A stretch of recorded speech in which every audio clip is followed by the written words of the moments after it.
Provide financially, satisfy your woman in the bedroom, have your life in order. And some of that is healthy masculinity, but without the it doesn't mean shit. Jordan Candlish is a performance coach and creator, helping high performers think less and feel more, so they can connect deeper in relationships. Why do you think men are struggling? No clear guidance, no role models, no honest reflections.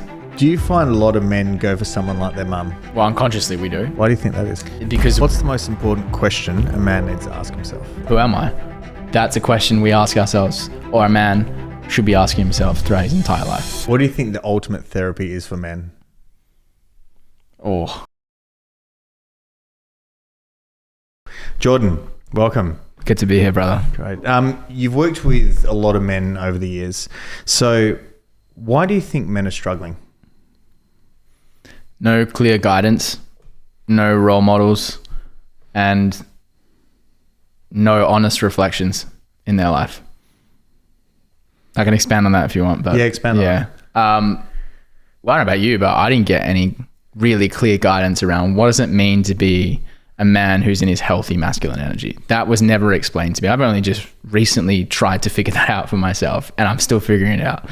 And when you know, what I've realized is it's not until you know what unhealthy masculinity looks like is when you start to open up to how do I live more in my authentic masculinity. So that's one thing, having clear guidance as to, and role models to know, okay, that's what it means to be a fucking real man, a real leader.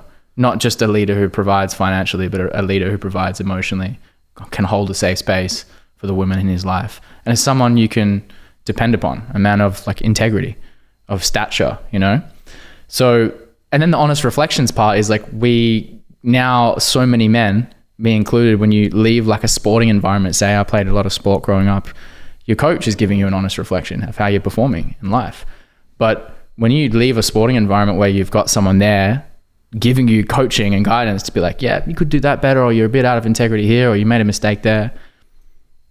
Men are just kind of like winging it at home with their families. They like pour all their energy into their business or their work, and they come home and there's nothing left to give for their wife.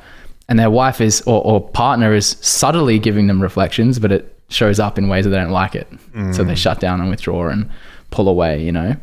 How did you, before you started taking the journey of understanding what healthy masculinity looked like, how did you think a man was supposed to be? Provide financially. Yeah. Get What a good else? job. Get a good job. You know, make good money. Satisfy your woman in the bedroom, and just have your life in order. Have your life in order. And some of that, to an extent, is healthy masculinity. Like that needs to be a part of it. But without the emotional safety piece, it doesn't mean shit. Like if you can't be stable in yourself emotionally, it doesn't matter how much fucking money you make. Like your women, your friends, your family, they can't depend on you because you will capitulate when things get overwhelming or intense because you have no capacity left. And ultimately, presence is the best currency out there. You know, we all know that. It's hard to stay in that state. You know. Of course, especially if you're a high achiever, and you're used to like working hard, the hustle. You're intelligent. A lot of your self-worth is wrapped up in, you know, could be in being a protector, provider, and just really developing yourself. But as you said, how would most guys understand that? What emotional safety is? Because for a lot of guys, that would just sound like a ridiculous term to them. For sure. Can you listen to your partner or someone you care about, have a really emotional conversation without shutting down or without feeling attacked? Or can you listen to yourself when you're feeling anxious, angry, overwhelmed, sad, and not judge it? And be with it without having a drink or without fucking burying yourself in work or without pulling out the phone and flicking through social media. Can you be with it and be like, this is okay. I can be with this. Easier said than done, you know? But until we're able to provide that for ourselves, we're not going to be able to provide it for someone else. And more specifically, a lot of the men that I speak to, relationships get to the point where they're about to fall apart because they can't hold that space for their partner, and then their partner is not able to provide for them in a way in which they need. So the relationship becomes a lot of work and it becomes very draining, and then the spark or polarity starts to dissolve. And then you're just coexisting with someone who picks on you and they treat you like your mum, and then you start either withdrawing or attacking. And it's often not until it hits that diabolical state that everything just either financially, relationally, probably most of the time both, goes to hell in a handbasket, that guys go, shit, and then they become open. Yeah, and but they're thinking the whole time, like, what the hell am I doing wrong? Like, I'm working hard. Can't you see all this hard work that I'm doing? And I'm buying you nice things or whatever it might be. But if that deeper emotional support system is not there, especially for the feminine, there's going to be a void that they'll seek to fill somewhere else. Same with us. If we're not filling that emotional void that's there, we'll unconsciously seek to fill it in some other way. And usually it's unhealthy. And how would a guy emotionally support a woman in the best way, assuming he's busy, relatively successful, got a lot of stress, trying to juggle health, fitness, business? How would he best support his partner? Yeah, that's a good question, man. I have not figured this out, so I want to just preface that I'm a work in progress. But as I'm figuring it out, I'm like more inclined to want to share what I'm learning, you know? Yeah, go for it. But one thing that I realized, this is for the nice guys out there. There's a lot of guys that, you know, I work with, and me included, who've gone through that, like the nice guy tendencies, people pleasing, want to do everything right, not setting strong boundaries, and then almost getting passive with decision making. And this is what I've realized is a big thing that a lot of men can do to support their women, is provide some order or structure around the house in terms of help alleviate some of the decision making pressure that your partner has to make. Planning dates, helping her around the house, around like just taking care of things so she's not coming home flustered or overwhelmed. Start to get in the habit of creating that structure around like, hey sweetheart, like we're going on a holiday. I've narrowed down a few options for hotels. Which one do you want? And that simple bit of structure, like, or like, hey, here are the options that I've mapped out for dinner tonight. Which one calls to you the most? Most men are just like, I don't know what I want. Or like, yeah, you can pick it. Or I'm easy. I'm good. Like, I don't mind. Like that is not clear direction that can provide your woman with something to be like, oh, okay, he knows what he wants. He's giving me some structure, something I can follow.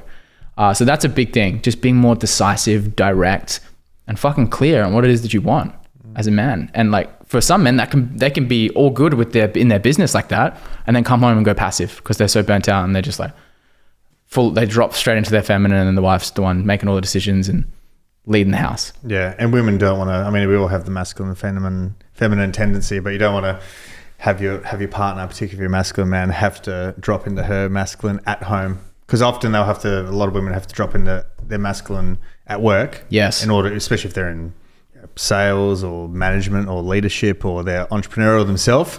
And I really feel for a lot of women who have that, you know, those roles that aren't, they're tougher. They're real masculine roles where they have to be very clear, direct, and eat a lot of shit and be very resilient. And you think that's amazing, but then drop into the family life or drop into even just being a partner, and then for them to get out of their masculine state.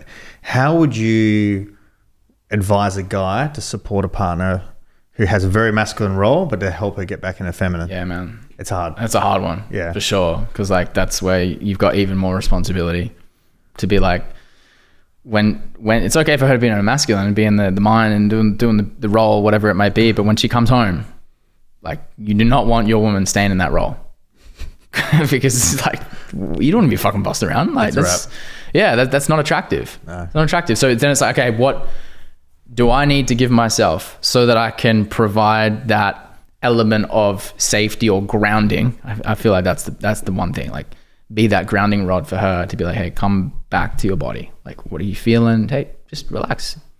You got the night off, come relax. I've prepped dinner, everything's prepped, organized. You come home, you can chill. Go and have a bath, breathe. You know, I'm here, I got it.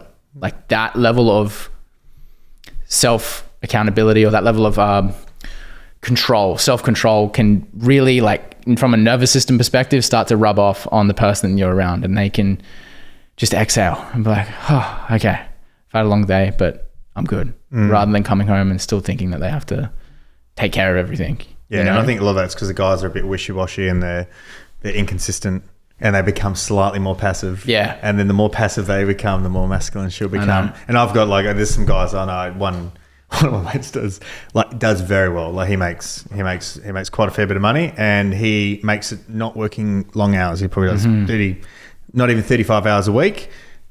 Does very well, and is actually very good at in terms of helping with the kids. He's very available as a partner for a guy who earns as much money as he has, whereas his partner is also, wanting to get back into her business, wouldn't earn anywhere near, what he would. But because I've seen his nature, he's just become more and more passive and just not owning his masculinity, but also he's like someone that's been very inconsistent as well and a bit wishy-washy, and as opposed to being very grounded with his career, what he wants to do, still support his partner, which he does, but then just seeing this like start his career slightly have to erode and get put on the back burner when it's totally unnecessary. For sure. And then that just builds resentment. Totally, man. On both ends. Exactly. Because no woman, even if she's in business and she does very well, she's intelligent, she wants to have that career and go for it, that's great. But if the guy's got his own career and they've got a family, it's like, yeah, he'll want to support, but there's ways of, if you both, one's successful and the other one's fairly successful, you can make it work. 100%. You can. And if you've got that, the beauty is you have financial resources. And you can pay people to do a lot of stuff that you don't need to do, that like another couple might not have the resources to do. To free up bandwidth and most importantly, have like check-ins with each other to make sure that you're on track and fucking communicate, man. Man, I've just turned 40, right? So, and a lot of my mates are all similar age. Like most of them, I'm not married, but like most of my mates, married, kids, intelligent guys. Sorry, intelligent with their career, emotionally not intelligent, but they're those guys, and you see now that you really start to see things a bit more when you understand that space. And you traditionally, I would have been fully on their side and just said, man, you earn, you do so well, you do everything for your partner. Like, fuck, she can just give you a bit of slack. But actually, when you start to understand it a bit more, you're like, man, it's actually not that hard. You just have to do X, Y, Z and just like, dial this back and appreciate them a bit here. And like your life would be a lot easier. But it's like if they're stuck in this like high logic, highly stressed out, I do X, Y, Z, why can't you do this? But it's like, man, you just need to like understand their perspective. They're not blokes. Like, which is the amazing thing. You don't want to be with a bloke. Yeah. If you're a bloke, you're that way. Like you're attracted to the family. You don't want a bloke. So, but you need to, I think, learning, and a lot of guys. No one taught us that, bro. No, and a lot of guys, because they are intelligent, and the thing is they have that ego. Oh, I understand people. I'm socially smart. X, Y, Z, and they don't fucking listen. Even not. They're definitely not going to listen to their partner, but they don't even listen to blokes. And when do they listen? When it all goes to hell in a handbasket. And they almost sometimes need that. Yeah, definitely. And it doesn't have to be like that, which is why the more you listen to yourself, the easier everything else gets. Definitely. Yeah. How do guys become people pleasers? Well, the generation of my generation and probably your generation as well, where like our fathers had to sacrifice a lot to provide for our families, and our fathers pretty much had to disassociate from any sort of emotional experience because there was just no safety for that back then. And what that turns into is a father who is not present or is not emotionally available for his son, and then the son gets conditional love from that dad based on performance or achievement. And what often happens is, like, for the people pleasers or the nice guys, there is this fear of upsetting the father, the fear of not winning the father's love. Because I don't know about you, but growing up, if I didn't behave, I got fucking, my dad got angry at me. And that anger created this like fear in my nervous system of letting people down. It was a fear of like confrontation. And that fear of confrontation creates an unhealthy relationship with anger. And anger, a man must have a healthy relationship with anger, because anger is a primal response to someone crossing your boundaries. And what happens is with these nice guys or people pleasers, they're not good at setting boundaries because they're afraid of confrontation. And what ends up happening is people start crossing their boundaries, and then they get angry, but because they don't know how to express their anger, it stays in their body and then starts leaking out as like passive aggressiveness, irritation, or like impatience, or just they start, shutting down or isolating from people. All signs of suppressed anger. So anger is usually the first place that I go when I'm working with a man. What's his relationship like with anger? Because then that will reveal where a lot of these buried emotions are stemming from, Definitely. A lot of people think people pleasers are nice guys. It's like, man, they're like some of the most pissed off, manipulative, resentful. I've always, have you heard of like a white knight? I think so, but maybe white knight. White knights are like those guys that they like just try and hang around and be like nice to girls, and they're just waiting there in the wings just for weak moments so they can get in, as opposed to just actually like having a crack and throwing it out there. And I'm sure we all know a few of them. Yeah, you either have a crack, you win, or you lose, and you walk on and you go on your merry way. Like it's like a form of people pleaser. They like try. It's very manipulative. You try and go under the radar, and it's just like it's very deceptive as 100%. Well. And they're just such. Like, I couldn't imagine for like how bad it'd be for a woman to be with a people pleaser, and that's a scale. I mean, everyone's got some degree of people pleasing, but like a full people pleaser, because they just totally dishonor themselves, and they're so fucking pissed off because like no one respects them. Everyone walks all over them. Yep. They can't communicate what they want, and you can imagine how like pissed they'd be. Yeah, and it's just. I have compassion for them because I had to go through and I went through all of those tendencies, the nice guy tendencies, people pleasing, not being able to express myself. But the way out is you have to stop being a coward, essentially.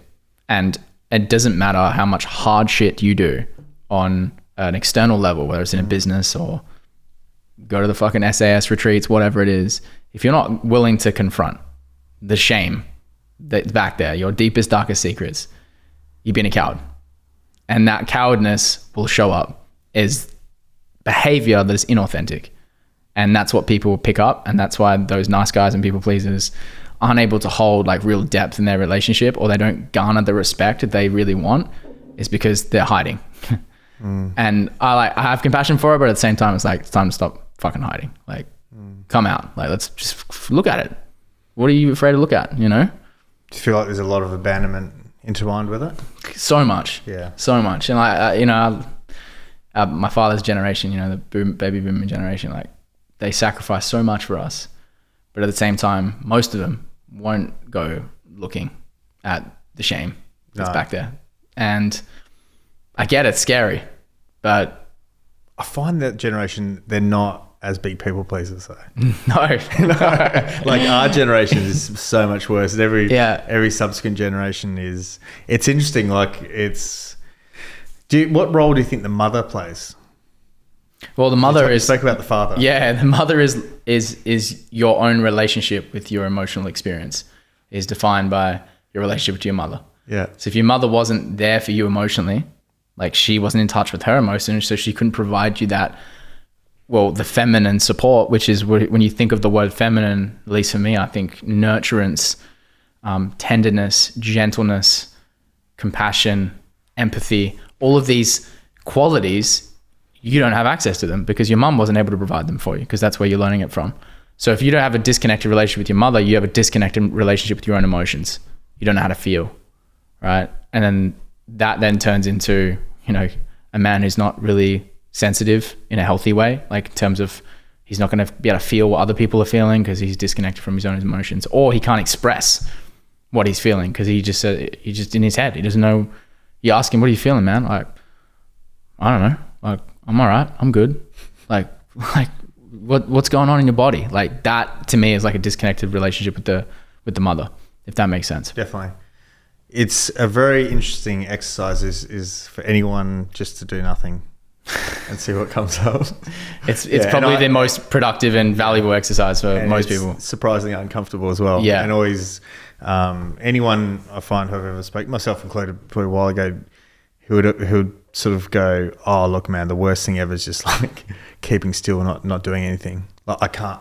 Like anyone who's like, oh, I just lose my mind when I'm not doing something. Yeah. Like it's almost just like, before I used to be like, because I'm always such a ADHD, like fucking always doing shit personality. But I mean, that's part of it's my wiring, but part of it is a lot of these things that you are running from, and there's elements of both. There's elements of wiring, there's elements of ambition, there's elements of you're masking shit.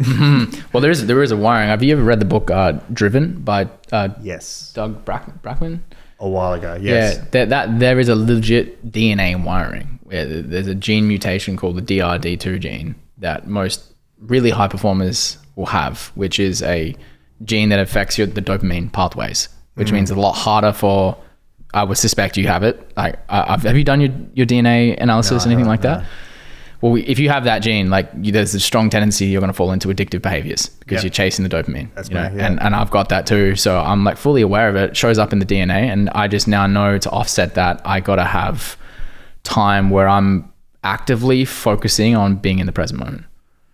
And what's helpful is meditation helps, but have an actual setup where, that's why I love drinking tea. I do tea ceremonies now because the whole act of pouring the tea, setting up the tea, I'm not closing my eyes to meditate, but the movement and the experience of prepping it and drinking it and observing my environment brings me into the present.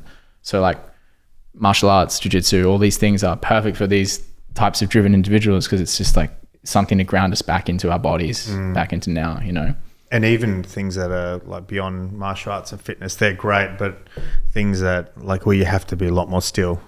Yeah. Because a lot of driven people are I love training hard, working hard. Everything's just sympathetic nervous system. Yeah. You know what I mean? Whereas for a lot of people like doing stuff where you're sitting, or you're in nature, or you're sitting in a sauna and not on your phone.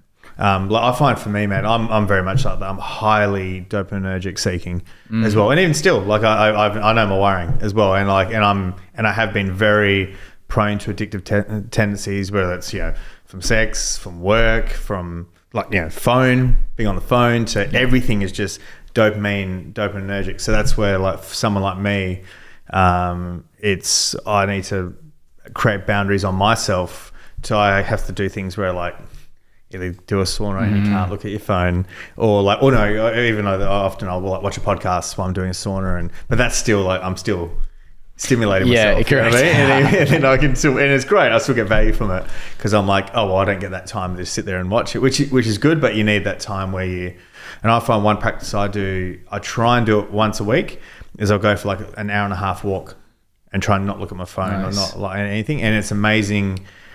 From doing that, I get so much more value. And when I go through periods of a few months, or I don't do that, I'm and then you do it again, you go, what the fuck did I stop doing that? The insight I get when I do that, and it's never in the first half an hour. It's always about 60 minutes, 70 minutes, and then I get clarity over something. And I'm holy fuck, man, that's actually worth so much more than, going to the gym and smashing another workout, which I wouldn't, I just wouldn't get that clarity, because for me it's not I just need to train harder and more. Some people, that's what they need to do.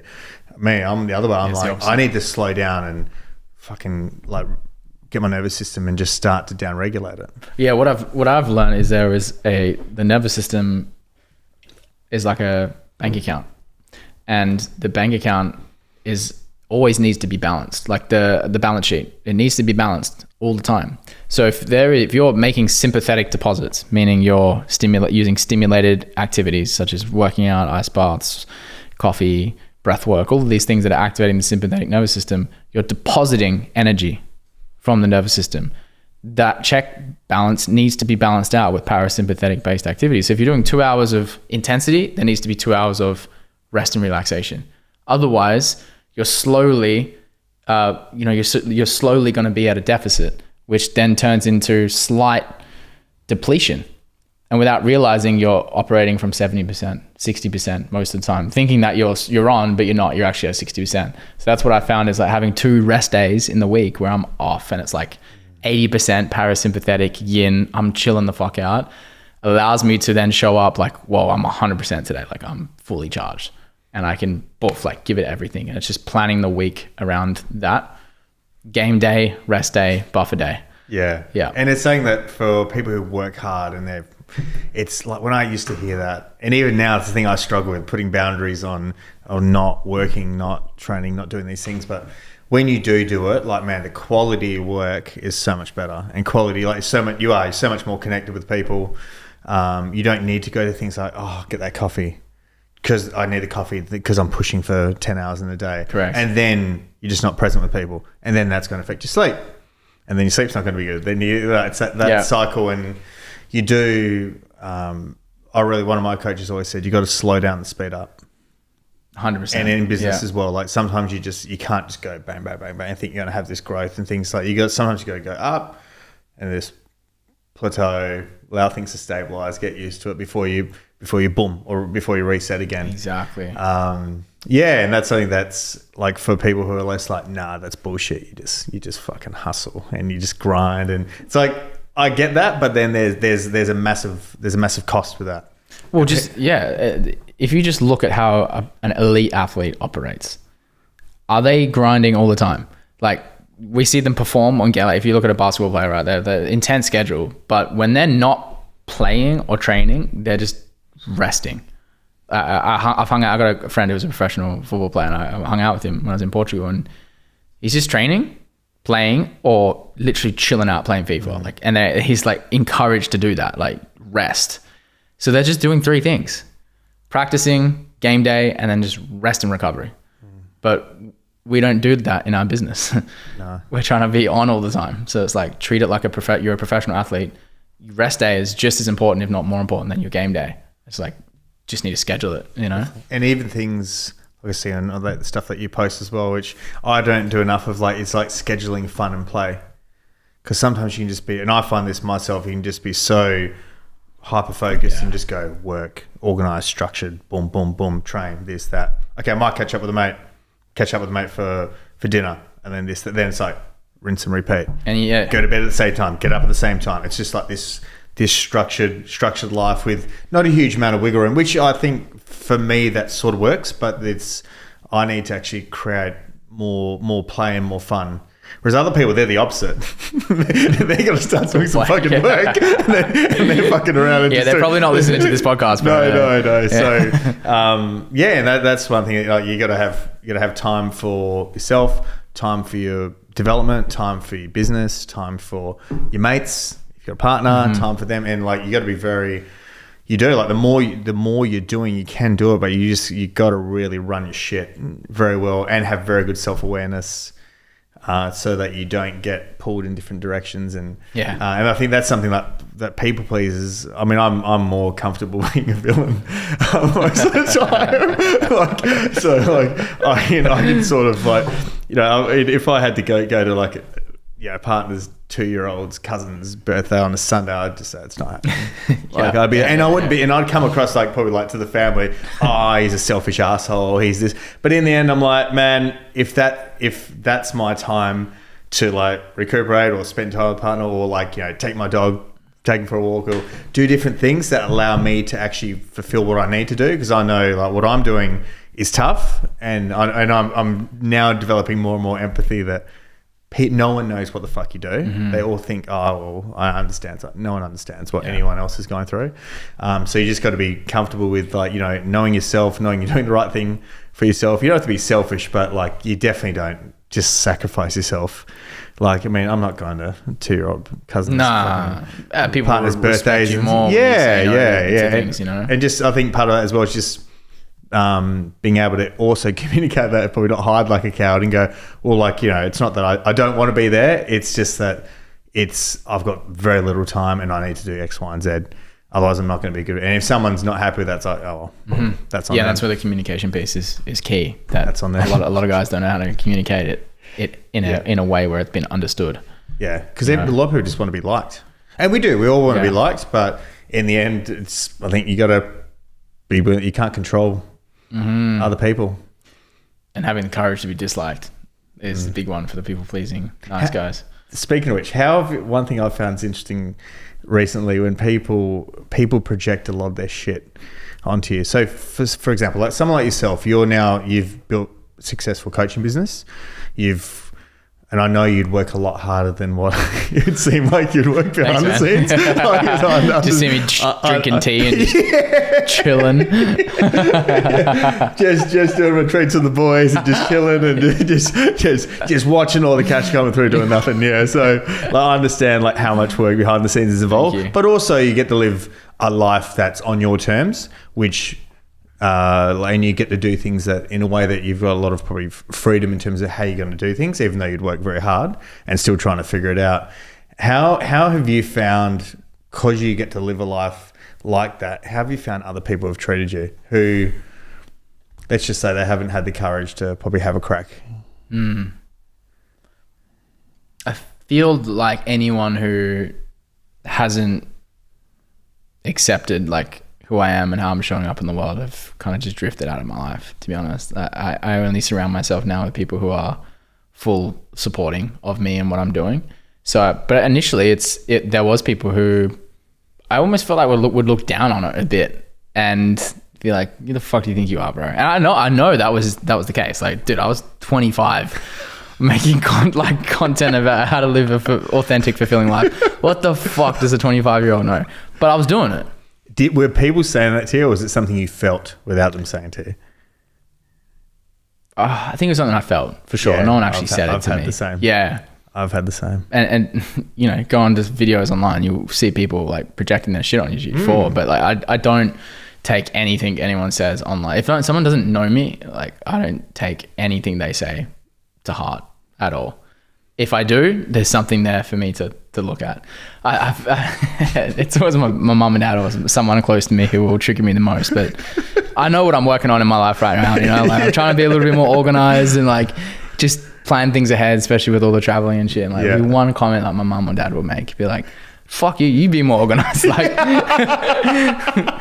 I'm like, okay, yeah, that's I'm there as well. Clearly there's something there for me where I'm like, I know that's an area of weakness for me. That's the final frontier is getting over those two. once you get over mum and dad, mate, don't trick you. That's when you get fully healed. Yeah, I've found that as well. It's just probably being more so since I've done content and more traveling more and doing different things. You can feel, like probably the same thing, like that whole. And I found it's very interesting that I didn't really see a lot of it before, but then now that you're doing a lot more traveling. You know, when we travel, we work. Like me and Bernie, we love doing it. Costs a shitload of money, and I'm missing out on the opportunity cost of income back in me working with clinic is enormous, and that's stuff that people don't. And I'm not getting paid for that content or anything like that. I mean, I've got my primary business, but people, it's funny how, and that's why I've just learned. Like, the more I've been doing it the last couple of years, I've just gone, who gives a fuck what people think, you know what I mean? Because it's like they're gonna like just see one element and go, oh, because they're just projecting their bullshit of, oh, well, you get to travel. It's like, yes, you can also travel. That's right. And if you can't, it's on. Or more importantly, why would someone doing something bother you that has nothing to do with you? I can't get my head around that. Why would, if say for example, someone bought a nice car. And then that bothered you, or someone traveled somewhere, or they did something, or they did their wedding somewhere, and that upset you. You always got to think it's got nothing to do with you. If something's upsetting you that has nothing to do with you, it's like, go do some fucking work on yourself. Totally. Yeah. And that's why, again, like you just don't surround yourself with people who project their shit onto you. Yeah. It's energetic pollution, really. Absolutely, yeah. How do you sort of coach your guys to find better circles when they hit that point of they're like, look, that group of guys I was around, or those people aren't sort of serving me anymore, and they're going to that next step, and they're not at that level to be with that next group of people, but they're not with their previous group. What I found is it's really great to be around a group of guys or a mentor or a coach who is only like 2 or 3 steps ahead of you. And then it's great to be around someone who's like 10 steps ahead of you.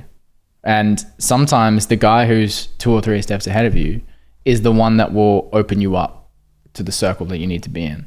So rather than thinking like, oh shit, like I need to work with Aubrey Marcus, I need to be like in his circle. Or no, maybe you can find someone locally who's 2 or 3 steps ahead of you and open you up to a whole community in your local area, which like then expands your network and your ability to find men who are on your wavelength, you know?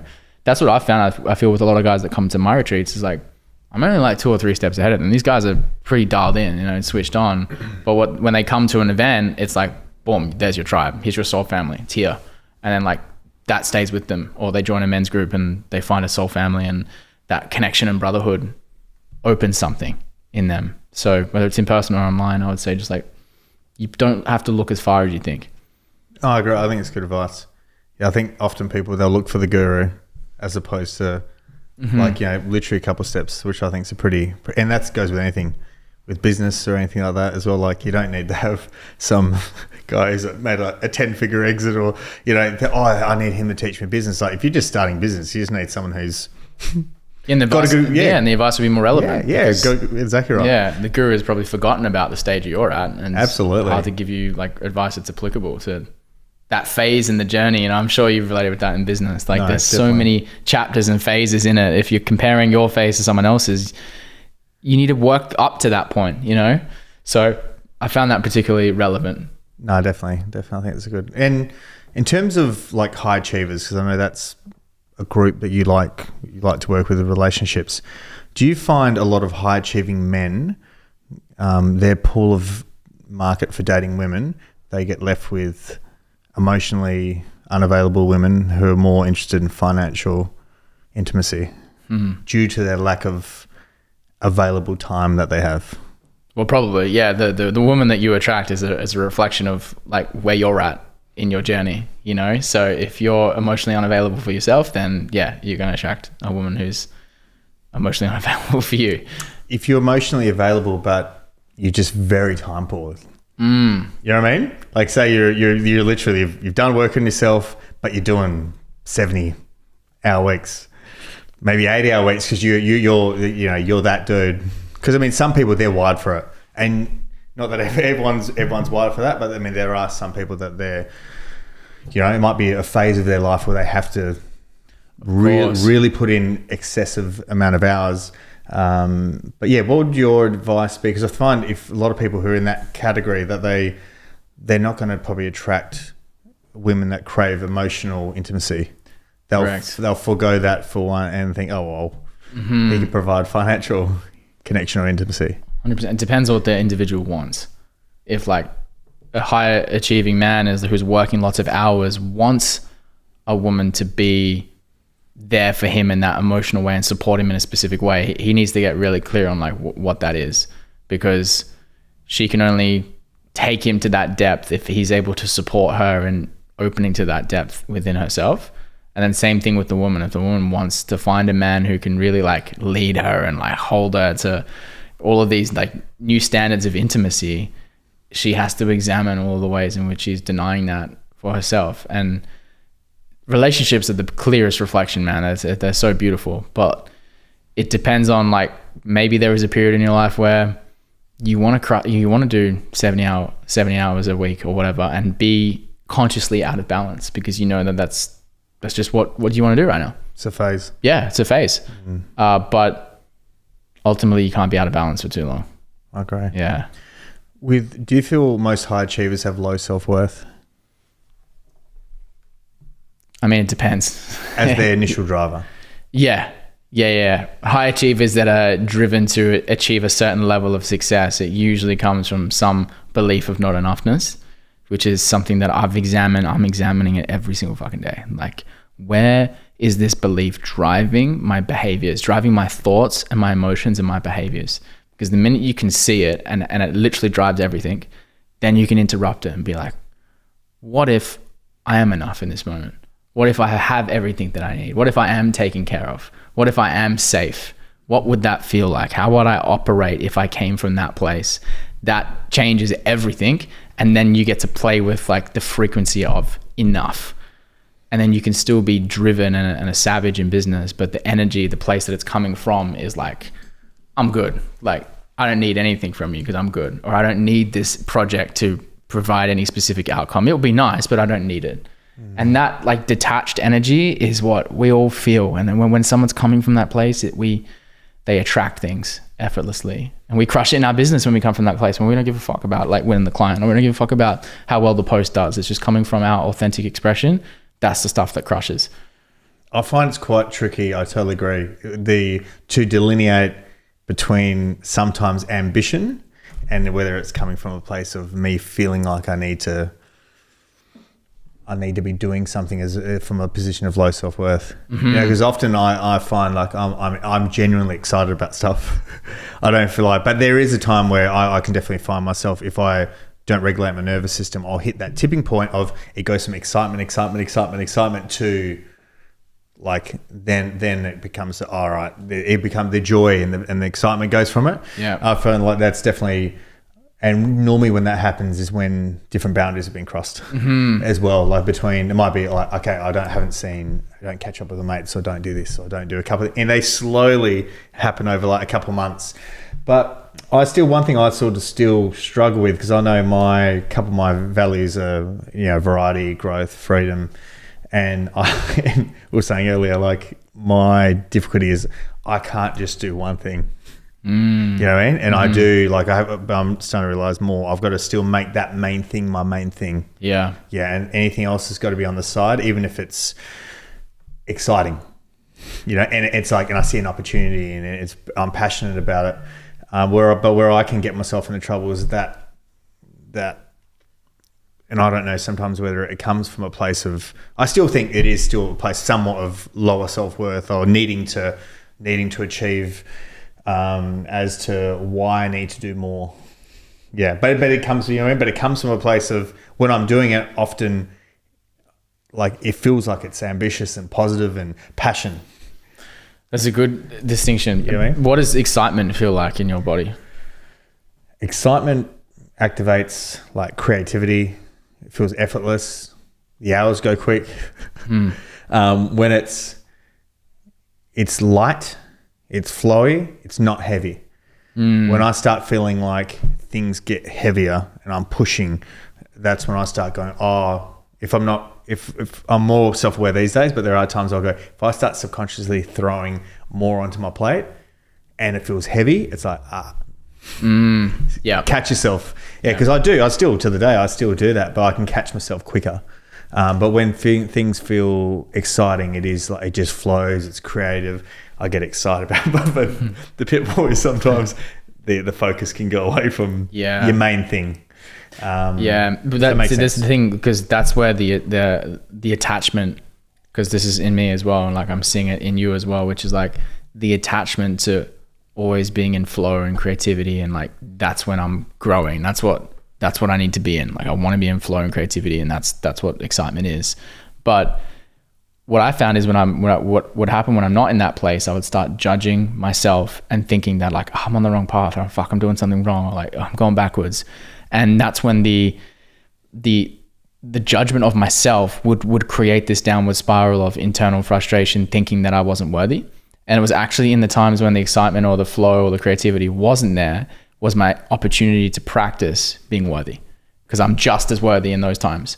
And that was the practice for most high achievers, is having grace, having compassion, and having acceptance. And that happens when you're struggling. It happens when things aren't flowing. It happens when like, fuck, whatever you're doing is not working.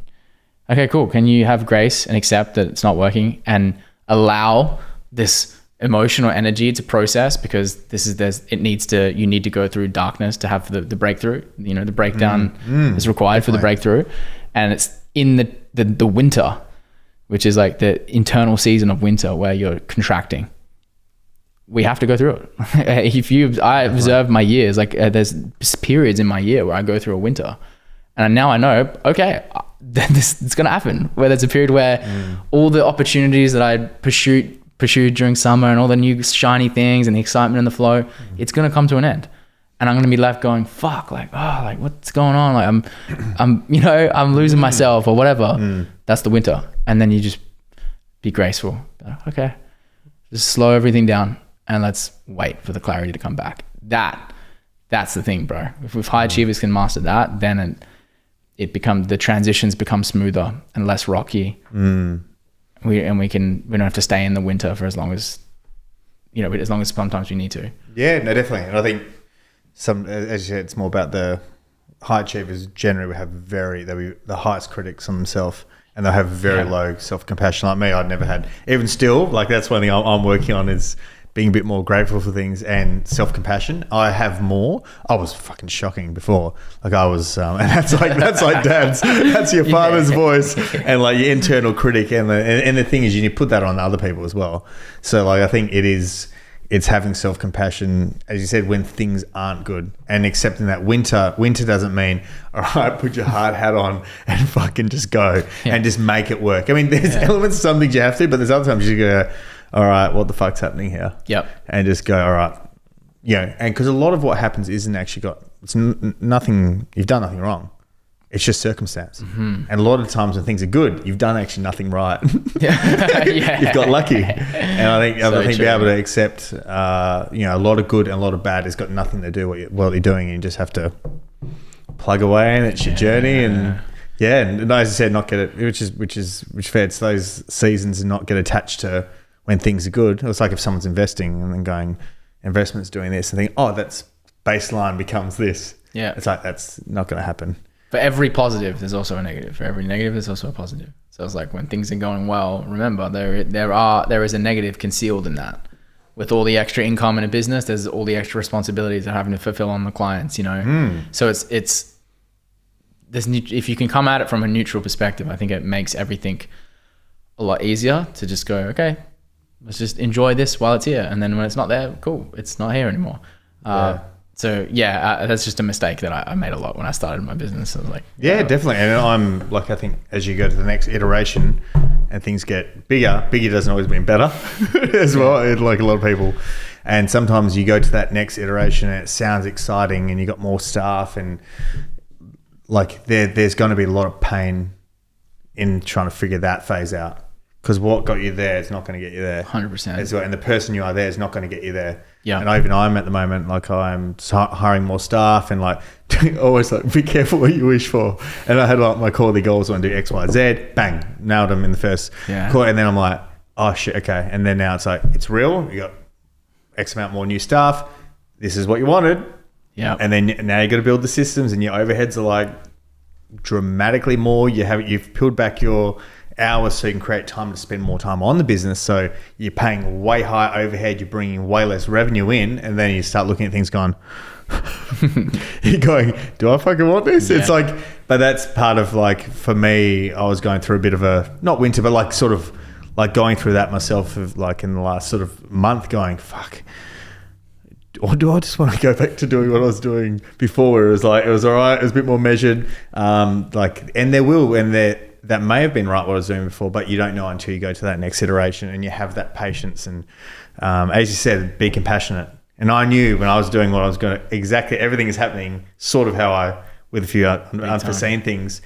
And it's just like, you just have to become that next iteration, a better version, and just slow down. And you're not going to go bang, bang, bang, bang, bang. Like you might go backwards for 3 months, 4 months, and then start to pick up. But like once you get the right pieces in the systems, and more importantly, better up here, will start to click. Yeah, and ultimately everything is just a circle. Everything's bringing you back to where you started. Yeah, the external changes, but the internal is just one big circle.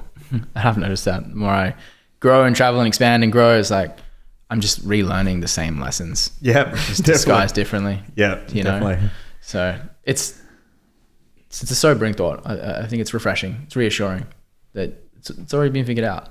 No, definitely. You know, and that's the game of life, is like go off and then get lost again and then come back to like, oh, okay. None of it matters. Like, yeah, exactly. And you might 20 years later go, oh shit, well, actually when I was in that phase 17 years ago, that was the purple patch, but you don't know until you do it. And that's the beauty of it. You have a crack and you see where you go. Correct. In terms of, I find something I've only looked at recently is attachment styles. So I was reading a bit about like anxious and avoidant attachment style, and I very much feel like avoidant attachment style was my cornerstone, and would still be to a degree my cornerstone of how I operate. Can you talk about the two differences? Yeah, avoidant would be the withdrawing, the pulling away when you're feeling like there's a disconnect in the relationship. Instead of reaching out, you just naturally pull away and want to avoid the conversation or avoid the difficult conversation. I'm like that as well. My girlfriend's like that too. So we know when we're going through a difficult time in our relationship, we have a tendency to avoid having the difficult conversation. And then we just kind of like carry on with things, do our own thing. And then all of a sudden 6 months goes by and we're like, hey, there's a bit of something's missing here. What's going on? And as soon as we have the conversation, boom, like the intimacy and spark returns. The anxious person would be the one that's like latching on, going like, fuck, what's wrong? Like, are you okay? Like the one that's always clinging to like, open up, talk to me. Like the one that will feel uncomfortable or insecure by lack of attention or lack of intimacy.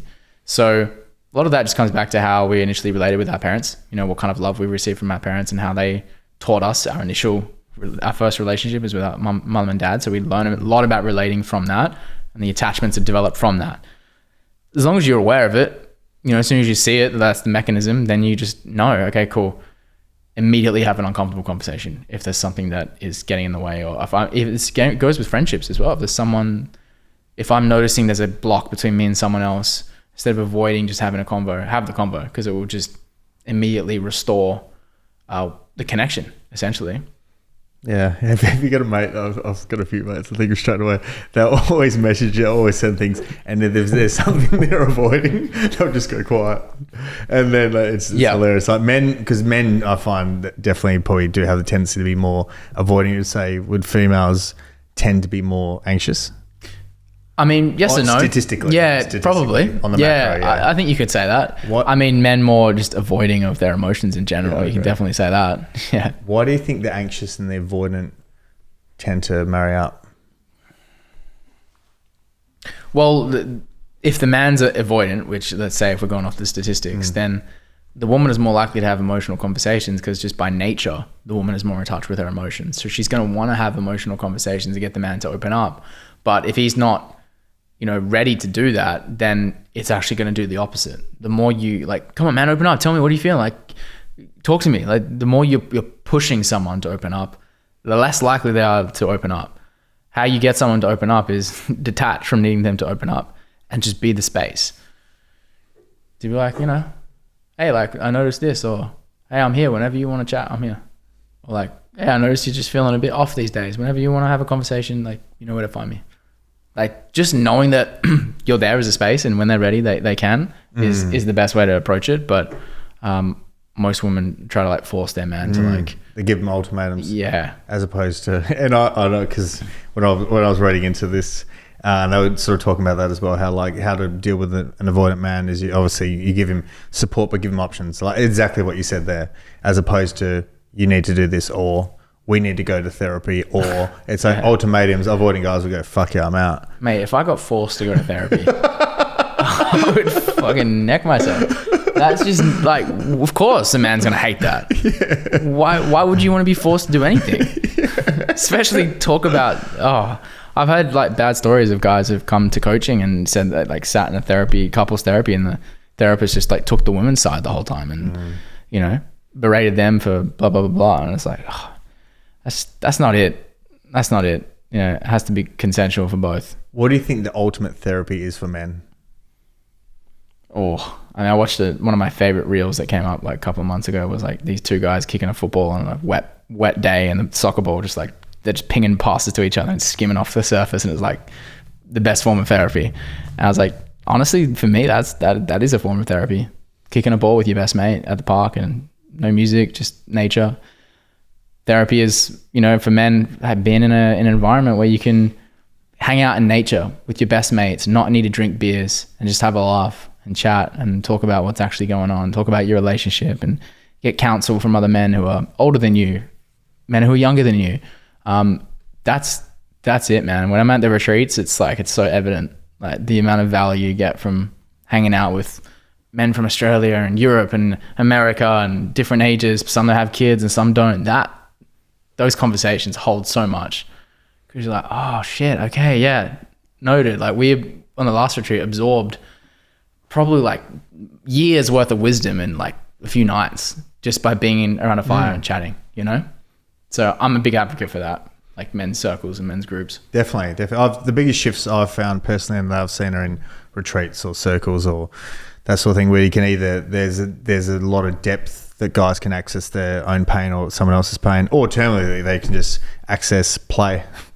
Yeah. Just be stupid. Play and just have fun. Like, I mean, I that's probably something, I said a few times, I play and having fun is something I haven't done as much of, because like I've just been very structured. But like when we went to Thailand with a few mates, we went just on the jet skis in the islands, and we were just being dickheads on the jet skis, and it was like we were just fucking kids again. It was like me and a couple of mates, and in particular me and one of the other boys is also 3 kids, highly stressful life. Like he lives in London, and same thing. Just to see us like both just get to be fucking like kids in the islands, going behind the islands on the jet skis. It's just like, it was such a cool experience that like that you wouldn't like, you need to schedule that in. You got to prioritize it. You got to prioritize rather than just typical bloke 100%. Conversations, whether it's something of real depth or just saying just fun or whatever it is. It's just like we're craving it all, and different people are craving different things. Yeah,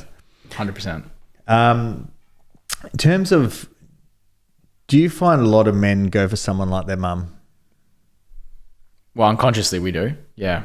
Why do you think that is? Because we're unconsciously seeking what's familiar. And then on a like subconscious spiritual level, we're trying to seek someone who can resolve those wounds, those imprints that our mother left in us. So we attract someone who's like our mum to heal our mother wounds, and then the women attract someone like their father so they can heal their father wounds. Can that be a good thing or a bad thing? It's definitely a good thing. Yeah, it's a good thing. Sure. Yeah, definitely. Like, because it's what creates the match. It's what creates it creates the polarity, because there's the part of you that's like you've not owned and not looked at, and then they get to come and like fill that void. But if you're needing them to fill the void, that's when it becomes codependent and attachment styles and blah blah blah blah. Mm-hmm. So it becomes a good thing when you're able to notice the void, fill it in yourself, and then this person comes along and is like just the perfect match for what you crave and what you need, because it's like it's that motherly love or it's that fatherly love. Like, whether a woman will admit it or not, but like daddy energy is what she's craving. Mm. She wants someone to treat her like who take care of her like her dad did, if she had a good father, that is, I was going to say, do you think you can be in a relationship with a woman who had a shocking relationship with her father? Yeah, you can, but they're the ones that are going to give you a lot of fucking chaos. Yeah, they're the ones. I have like friends who, I'm like, man, did you check to see what her relationship like with her dad before you go for deeper? Because they're the ones that don't end well. So what are the things, what are probably the initial things you should be really looking for? Like whatever, like the top 5 things when you first meet, for a guy, when he first meets a woman? Yeah, the relationship with her father is huge. You learn so much just by that alone. And if she's got a good relationship with her father, then cool, you found a strong woman, because she's gonna know her boundaries. She's not gonna put up with shit. She knows herself. She knows what's important to her, like all that. If a woman doesn't have that, then you're gonna have to support her in developing that safety within her body. Like, she's not gonna feel safe in her expression. She's gonna like be really needing that safety from the masculine. So your responsibility as a man, then it goes up a shit ton. So I'd be asking that. I'd be looking at that, and I'd be really just tuning into like how well does this woman know herself? Does she know her needs? Does she know her desires? Is she in touch with like pleasure in her life? How would you question that? I would observe just, you could even notice like how she eats food. Like if she's like making sounds and she's really in touch with her body and she's feeling pleasure, you're like, cool, she's feeling, like she's a deep feeler, awesome. Or how she dances. Like a woman that like is got rhythm and can dance, she's in touch with her feminine essence when she's like that, right? A woman who's a creator, like her creativity, like her creative expression is coming through in a healthy, fluid, effortless way. A woman who's shut down her creative expression is usually someone who's disconnected from her emotions, disconnected from her essence. And we as men are craving that radiance, man. The radiance is so attractive. When a woman embodies that beauty, doesn't matter how old she is, that like there is a radiant expression. It's so recharging for us just to be in around it, It's like a woman who embodies her beauty is what we should be striving for as men to create or unlock in our woman. It's like, how do we unlock all of her radiance? Because that just reverberates back onto us. And vice versa, what should a woman look for in a guy? Mm-hmm. Oh, this is this could be a 2-hour podcast in and of itself. A man that has good friends around him, a man that's free of like toxic vices. If if a man's drinking or smoking a lot, or using any sort of drugs on a regular basis, like big red flag. Would avoid that. A man, I wouldn't say it's a red flag, but I would say, you'd want to be careful, like, because his relationship with sexuality is probably very, distorted, so. And like, I don't know if they're questions that a woman's going to ask you on a first date. Like, do you watch porn? Like, and if not, like, okay, fuck, like he's good or he's solid, because there's other factors. But a man that's able to communicate clearly, is a big one. Like if we're just like looking at green flags here, a man that like, who's on the path, can communicate his emotions clearly, would be a big one. Just the words that he used when you ask him how his day was, or how he's feeling, or, you're trying to probe him to open up. Can he clearly articulate himself? Because you can tell a man's level of clarity by the way he communicates. If he's doesn't know how to express himself, then there's some big walls and guards back there that you're going to have to help him work through. So none of that is right or wrong. None of that's good or bad. It's just, you're ultimately going to attract the match to the level you're at. So if you're judging them, you're also just judging yourself. Definitely. And I think for me, something's always understanding someone's values. I'll ask someone, what are your values? Yeah. And also, what are your values, and what do you want? Like, what are you wanting, and like, what do you want your future to look like? Yes. And if someone can't communicate that, male or female, I think it's really bad if a guy can't communicate that, what he wants. But like that's gonna put the walls up with most women. But like for me, like I'd need to know like what someone's values are. And if I ask someone, oh, what are your values? And if they go, oh, I don't know. Like I think that for me, that's probably like, oh, well, that's probably someone hasn't done, not that's right or wrong, but like Correct. For me, someone who hasn't done that, at least started a self-exploration. But it's process. A good point, because at the age we're at, or I'm at, is like, I want to have kids in a few years' time. If I'm dating someone and they don't value family and kids, well, okay, shit, you're not the one for me. So that's a really important factor, bro. Oh, definitely. And if you're like, oh, well, you want to have a family in, 3 to 6 years, and then you're meeting someone and she's like, oh, well, I just want to build my career. Don't really want it. And if they get the answer, I don't want kids. I mean, if you want kids and you want someone as a mother, it's like you're choosing not to listen because you're looking at everything 100%. Else and you're getting mesmerized by the rest of it. And then 5-6 years down the track, then you 100%. Start getting pissed off. It's like, you've got yourself to blame. Oh, so true. But or someone like you want to travel, but she wants to live in Perth. And you're like, oh shit, that's probably not going to work. No, that's it's a hard one. But I mean, and there's no right or wrong with values. I think it's just understanding what yours are, and it, like for me, if I meet someone, if I meet guys or girls, all women understand their values. It's always like, oh, well, this person's this person's got a little bit of depth to them. Yeah, they know themselves, or they know aspects of themselves, which is key. What's the most important question a man needs to ask himself? Yeah, just that. Who am I? Like, who am I deeply? And that's a question we ask ourselves, or a man should be asking himself throughout his entire life. Who am I? Because until you're able to ask that question, you're not really clear on what you stand for. You're not really clear on what's true. A relationship, in my opinion, with something greater than who you think you are is really the key to maintaining a life of substance and depth, and having a North Star, or something that can bring you home. No matter where you are, what stage of life you're in, if you know you have a relationship to something beyond what you think, then you can come home.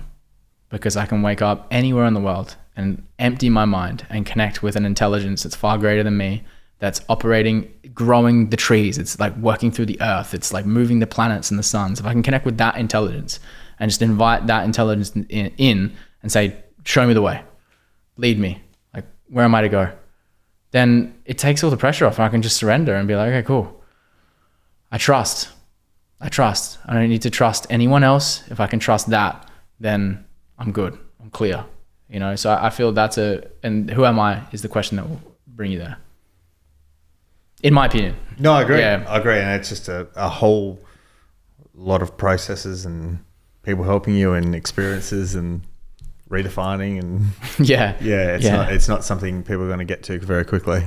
Not at all. But if they're committed to it, you'll get closer and closer. Exactly. And that does change. 100%. Yeah. And then you keep bringing the exact people and circumstances you need to know that more clearly.